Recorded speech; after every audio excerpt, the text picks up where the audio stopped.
مرحبا بكم في فيديو جديد عبر قناة سعودي مورنينج.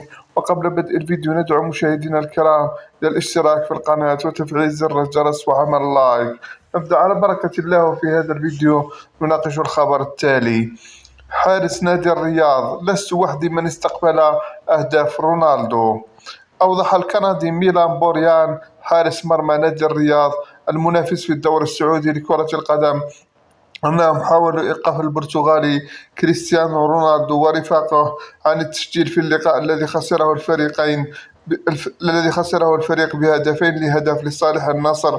وقال: من الصعب إيقاف رونالدو، حاولنا ذلك لكنه تمكن من تسجيل هدفي الفوز. وقال مبتسما في حديث خاص للشرق الأوسط: رونالدو لاعب أسطورة وسجل في كل الفرق حول العالم.